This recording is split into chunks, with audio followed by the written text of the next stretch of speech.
Hey guys, this is Shane here from Echo Soundworks, redoing our last video because the YouTube gods and Universal Music Group thought it was an official instrumental and put a copyright claim on it and didn't want to go through that hassle, so we're redoing it. In the video I'm referencing, we remade the drop section to The Weeknd's track Blinding Lights. So in this video, I am not going to remake Weeknd's track Blinding Lights. I'm going to make a synthwave track in the style of, so we're going to change up obviously the chord progression, the drum loop, and even the melody. So if you're listening YouTube, it's not a remake, it's an original track. So let's just dive into Logic and get started.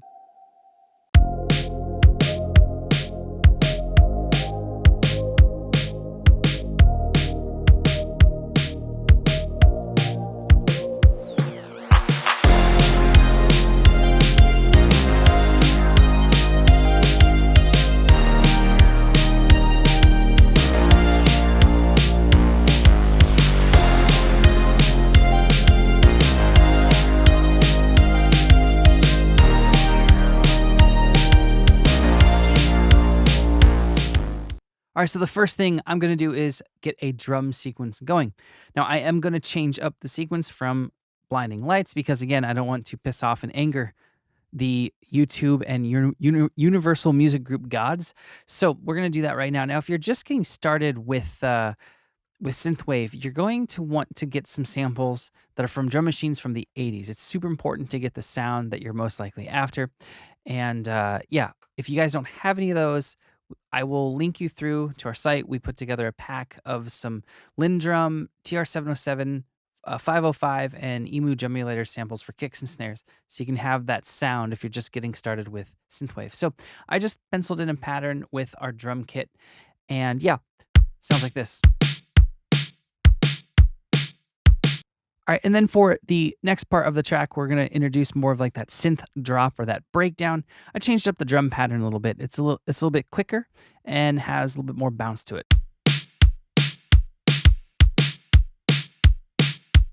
So let's get in some hi-hats. We're just going to do a simple hi-hat pattern every other one and then tweak the velocity so it's not as robotic. Cool thing about the synthwave genre is that because a lot of the drum machines in the 80s were very limited in functionality comparatively to what we have now with DAWs and all the software, you don't have to go ham with your drum programming. This will usually get the job done. So let's quickly listen to the first part of the drum pattern and the second part. You're going to see an energy shift, and we're gonna actually filter out some of the highs here on the first one.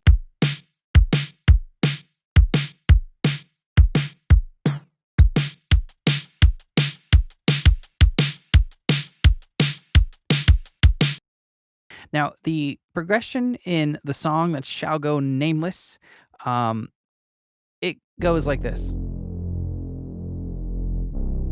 That's F to C to D sharp to A sharp. So I'm going to change that up though again for this video. So we're going to go F to G to D sharp to A sharp. I know it's a little bit more of a poppy progression, but what can I do? So let's record that bass in now.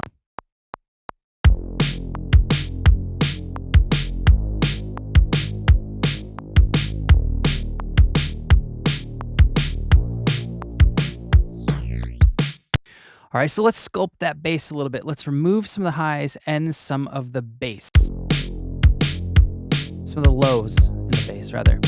I'm doing that because I want to ultimately give the tracks room to breathe, so I don't want there to be as many sub-frequencies in this bass as there will be in the little drop section. All right, moving on to the next sound. All right, next up, we're going to layer in this vocal sound that's called Analog Hums. It's from an unreleased sound set. Sorry to tease you guys, but it's going to work great for this intro. So let's just record it in.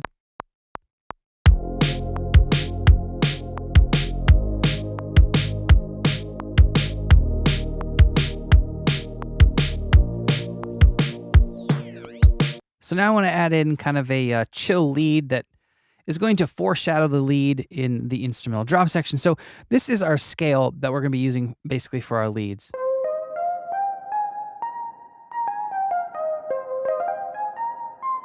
Those are basically all the notes that we're going to use for lead, and that's pulled from The Weeknd's track. So we're going to just kind of repurpose the melody. So for this section, I'm going to do something kind of more less rhythmic and more open. So let's record it and see what happens.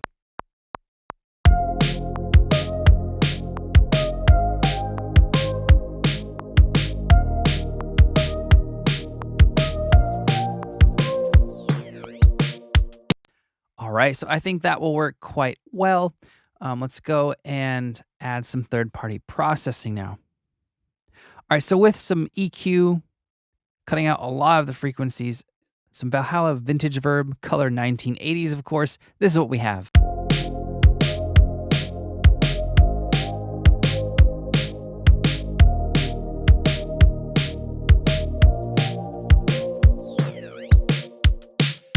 All right, if you guys are wondering what's going on with that kind of weird downsampling transition, I have Logic's fat effects on there, and I have one of the distortion modes set to downsampling. And in the section of basically the transition into the drop, I'm turning that up, automating the master channel of the mix, basically. Right? It's really cool, simple transition effect that not a lot of people use, but hey, it works for this 80s vibe. All right, before the drop section hits, we're going to add a couple transition sounds. We have a simple riser, a couple claps, and an impact. For the impact, I took out most of the lows, good amount of the highs.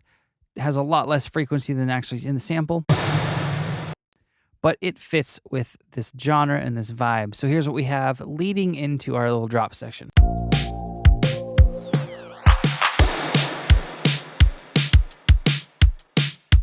All right, now on to the first couple of instruments in the drop. So we're going to first start with the chords. There's going to be 3 different layers.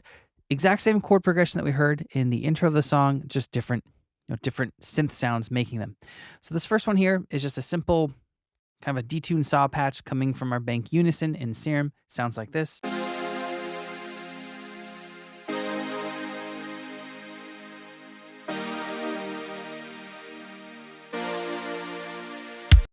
I didn't go over the chords earlier in the video. Here they are. Simple F minor. Then we have G sharp major, down to D sharp major, and then A sharp major. Now, the positioning of the chords you can see in terms of how they're voiced, they're not spread out. They're very tight and very compact. I noticed that I messed around with it. I tried spreading out the notes, tried spreading out the voicing, and it started to sound less synthwave. It was almost kind of like more like future bass vibes, which is weird. And I think that comes down to the synths back in the 80s. A lot of them couldn't play more than 3 or 4 voices. So you didn't have massive stacked chords that we get in other genres of electronic music. So if you're going for authenticity and trying to really hit that 80s sound, maybe take that into consideration. And one little extra tip here with these chords. So they're not all happening right on downbeats of like, a bar or every 2 bars. We have a little bit of difference here. That adds to the bounce and the general like kind of upbeat, happy feeling that you're getting. So the second chord layer here, this is coming from a synth called Synapse Audio Legend. Super vintage sounding. And then we have an Emu emulator sound, which almost sounds like a Medusa stab. And together with the drums, this is what we have.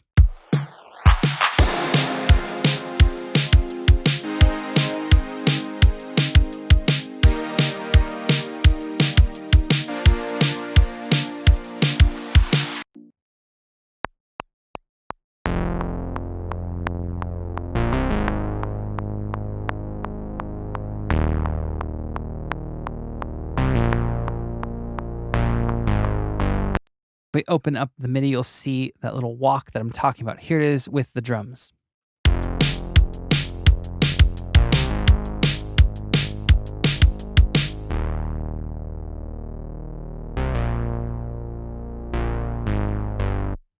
Right?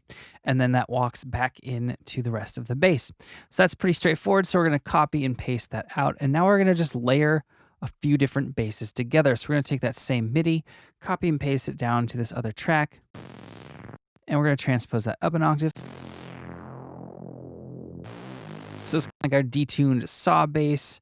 This is going to be our sub bass. Need to transpose this up.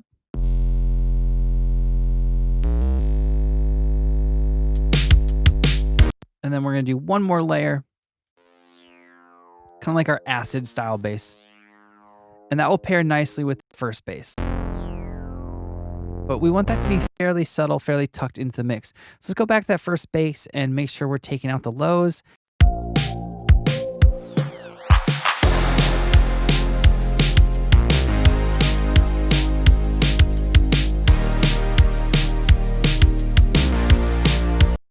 All right, so now it's time for the leads. Now, I've already played them in, and I did that just so I could spend a little bit more time talking about the theory and the actual sound design. So first things first, this first sound, which is the main sound, it's coming from Serum. And this was the same sound I used in the last video. It's a custom sound I made for the tutorial. So we have just a basic saw wave here in oscillator A with 7 voices of unison. And then I'm adding a kind of like a very digital square sound or triangle sound almost into oscillator B. Has kind of a high tweak element to it. And I'm filtering out just some of the high frequencies with that. And the envelope's just kind of like a basic plucky envelope. And then we have a couple effects, right? Pretty basic sound, nothing much going on with that. The third-party processing, we have some EQ, taking out the lows. And then we have Valhalla Vintage Verb set to 1980s. And that's what's giving it that washed out 80s vibe. So that's all that's going on with that main sound. Now, if you look at the color here, I've colored these purposefully. So this is the same with the original as well. The Blinding Lights has 2 distinct motifs or themes, the first half of the melody and the second half. And mine's different, obviously, because I don't want this video getting pulled again. But it is similar, I guess, in that it still follows 2 motifs. Here's what we have.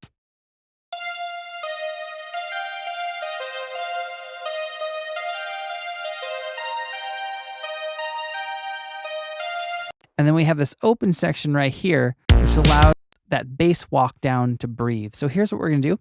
We're going to play the bass section with the lead section.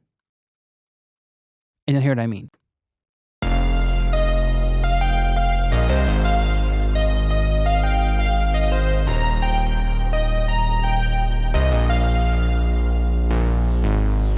Right, and that allows that to happen and have the space to happen. So in terms of the other layers, we have another Serum patch. This one is from our bank Unison. It's a polyphonic patch, so I'm just playing monophonically.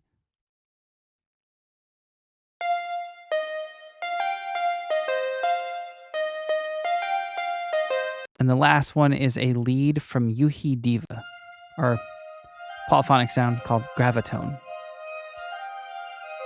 And you put that all together and you get our drop. All right, and to finish off the second half of the drop, I added another little melody line that basically just follows the chord progression. It's coming from this patch in Serum, and it sounds like this.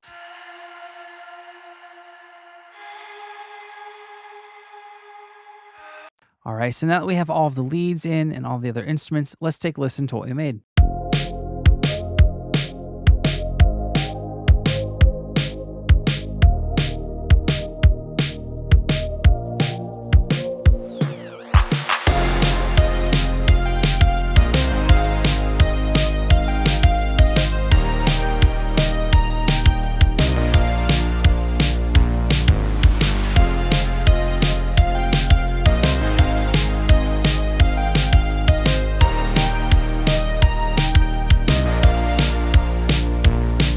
All right, so that's going to sum up this video. If you guys have any questions or comments, you can post those below and we'll get back to you as soon as we can. If you guys aren't subscribed to our channel, you know the drill. Hit that subscribe button. The support really does mean a lot to us. And if you guys haven't ever checked out our website, echosoundworks.com, definitely head on over there. There's a ton of free content, samples, loops, and presets. And of course, there's some premium sound sets and sample packs as well. And lastly, if you guys use Instagram, consider giving us a follow. We run a lot of contests, giveaways, and promotions on that platform. And I think you guys will like what we're doing over there. All right, thank you for watching. I'll see you next time.